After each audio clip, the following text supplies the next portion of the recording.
Un boîtier, deux possibilités, un boîtier super original de la marque SSUPD avec le modèle Xuttle. Salut tout le monde, c'est Flo, et bien sûr j'espère que vous avez la forme. Donc je ne sais pas si vous connaissez cette marque-là. Donc SSUPD, ça signifie Sunnyside Up Design. C'est une marque sœur de Lianli. Donc groupe Lianli. Donc on va découvrir ce boîtier qui est super original. Déjà on constate premièrement, c'est que ce boîtier est inversé. Regardez la carte graphique sur le bas. Donc c'est-à-dire que sur votre bureau, au lieu d'avoir classiquement, on va dire, le boîtier à droite, avec la souris on peut mettre des coups dedans. Cette fois-ci, il est à gauche, donc c'est dans votre sens, il sera à votre gauche. Donc pour un droitier, c'est vraiment bien. En plus de ça, super original au niveau du design. Donc j'ai voulu faire le montage premièrement parce qu'il y a une première configuration par défaut ici. On va faire le tour du boîtier bien sûr. Et après, on peut le faire pivoter pour mettre votre boîtier sur la droite. Donc ce sera ici le haut du boîtier après, ici le côté. Donc sympa. Déjà, ce boîtier d'origine est fourni avec 3 ventilateurs sur le bas qui sont adressables RGB. Je vais le démarrer après pour voir les éclairages, etc. Parce qu'il y a aussi une bande RGB en façade. Donc il est super joli. Donc fourni avec 3 ventilateurs de base. On va parler bien sûr après du prix. Mais avant de commencer, je vais vous parler des dimensions. Déjà son poids 10,5 kg, c'est assez lourd, hein. C'est du bon matos. Et donc on va prendre tout de suite les dimensions pour vous donner une idée. Alors sur la hauteur quand même c'est 51 cm. Au niveau de la profondeur ici 41,5 cm. C'est-à-dire que dans l'autre position ce sera la hauteur, hein, 41,5. Au niveau de la largeur 23,5. C'est très raisonnable parce qu'ils disent que c'est un boîtier dual chamber, donc double chambre. D'ailleurs sur le bas ici, ce sera l'alimentation. Alors c'est parti, démontage, il faut juste tirer, s'éclipser, que je fasse pas de bêtises. Voilà. Alors il y a encore le film de l'autre côté, donc je vais mettre la vitre en verre trempé de côté. Pourquoi? C'est fragile. Donc ouais, pas mal. C'est un look un petit peu particulier, eux ils disent un look de navette spatiale. Ça change un petit peu, on va dire, des boîtiers classiques. Donc je mets de côté la vitre. Comme on voit déjà la carte graphique ici, dans cette position-là, c'est pas mal, on va dire que c'est la carte graphique qu'on voit en premier, les cartes graphiques jusqu'à 37 cm. Donc ça passe, bien sûr, si on retire le ventilateur sur le bas, encore plus. Le water cooling, comme vous avez vu, du coup, il prend place à l'arrière. Donc le water cooling ici jusqu'à 360 mm. Donc j'ai mis les tuyaux sur le haut, mais idéalement, il faudrait les mettre sur le bas. Donc ici 360 mm, j'ai voulu mettre au début le HydroShift, hein, je vous montre la boîte. Donc au début je voulais mettre celui-ci parce que je me suis dit autant mettre du Lianli parce que c'est la marque sœur de Lianli. Mais celui-ci ne passe pas à cause des tuyaux, il n'y a pas assez d'espace à l'arrière. Donc j'ai mis un water cooling classique toujours de chez Lianli, le Galahad 2. D'ailleurs tout le matériel que je vous présente au fur et à mesure, hein, je mettrai tous les liens en description. Le boîtier également, s'il est disponible, parce que moi j'ai un sample de pré-série, s'il est disponible, là je mettrai le lien également. J'en parle après du prix. Donc modèle de pré-série, il y aura des petites modifications, je vais vous en parler au fur et à mesure, notamment la couleur ici du plastique et du métal, ils vont essayer de retravailler. Parce qu'ils disent que c'est pas top, ils sont pas satisfaits. Donc ça c'était le modèle comme j'ai dit de pré-série, donc ils ont amélioré quelques petits détails, dont un gros détail que je vais vous parler après. Comme on voit, j'ai une carte mère avec les connecteurs inversés, carte mère de chez Aorus en B650. D'ailleurs j'ai mis le Ryzen 7 7800X3D, je vous montre. Donc carte mère B650E Aorus Steels Ice. J'aime énormément celle-ci, donc connecteur inversé, ce boîtier est compatible, de plus en plus de boîtiers maintenant sont compatibles avec les connecteurs inversés. Donc le petit Ryzen 7 7800X3D, j'ai reçu le 9800X3D d'ailleurs, mais voilà, j'ai mis celui-ci dedans. Et autrement au niveau de la RAM que j'avais présenté récemment, ici de chez Cleve, les Kras 5 RGB, qu'elles sont vraiment magnifiques, DDR5 6000.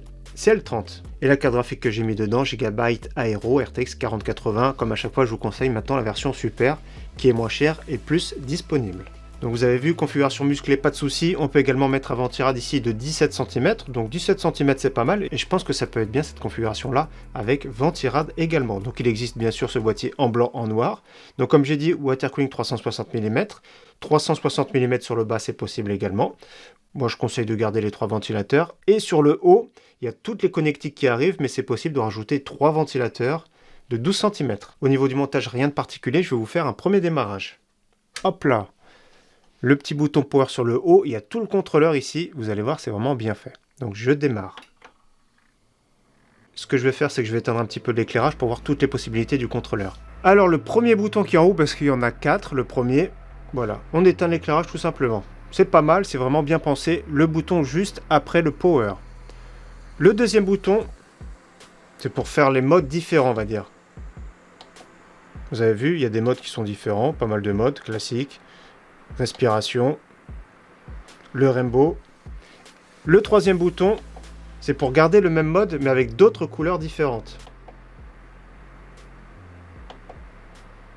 Vous voyez les couleurs, tout ça, moi je trouve ça vraiment extra, il est vraiment hyper complet. Et comme j'ai dit, si on veut pas d'éclairage, on éteint et c'est réglé. La petite bande ici sur le côté, c'est vraiment très joli. Dans le deuxième cas, quand on va basculer tout à l'heure le boîtier, ce sera sur le haut, donc vraiment pas mal. Donc moi j'aime bien personnellement, c'est vraiment bien. Donc on entend un petit peu le water cooling parce que c'est la version performance du Gala 2, donc il est un tout petit peu bruyant, mais autrement moi j'aime bien cette configuration là. Comme vous avez vu, le boîtier, je vous rappelle, dans la position initiale c'est sur votre gauche, et en exposition en premier c'est la carte graphique. Donc je vais l'éteindre, je vais rallumer un petit peu, on va continuer à faire le tour de ce boîtier. Ensuite la façade elle va s'enlever normalement, voilà. Voilà, c'est dangereux hein, ce que je fais.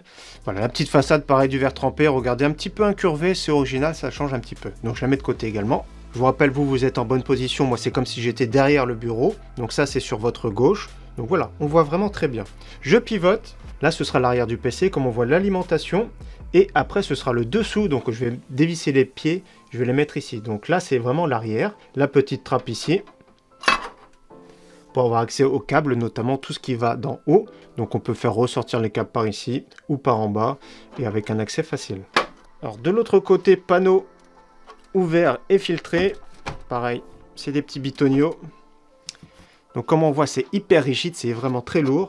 Filtre complet, donc là c'est top. Pourquoi il y a un petit filtre? On peut rajouter d'ailleurs un ventilateur ici, le 10e à l'arrière ici, je ne sais pas à quoi il va servir. Et l'alimentation, comme vous avez vu, j'ai mis l'alimentation de chez Lianli, la Edge 1000, avec tous les câbles ici qui sont accessibles. Donc comme on voit directement, tous les connecteurs reverse, hein, c'est vraiment super pratique. Moi j'aime bien personnellement.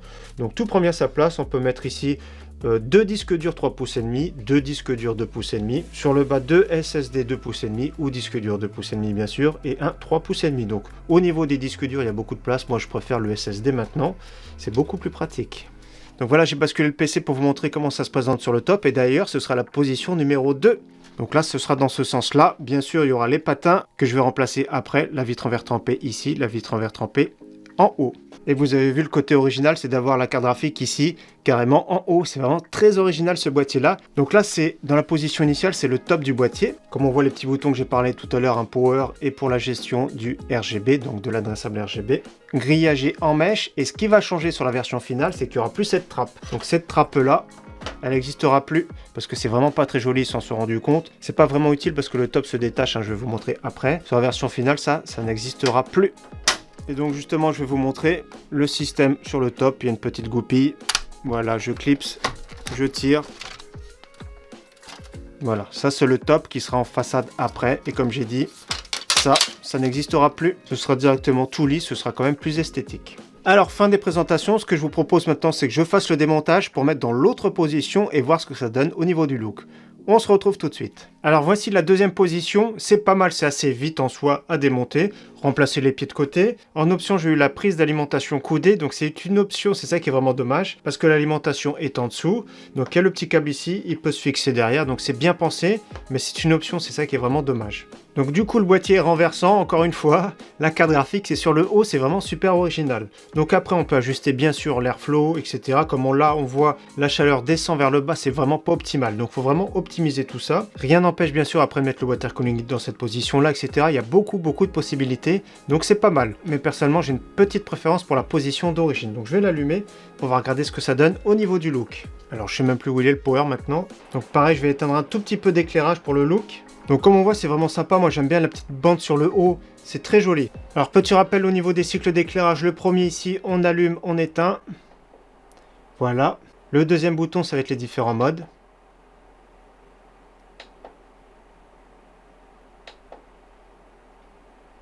Troisième bouton, les différentes couleurs.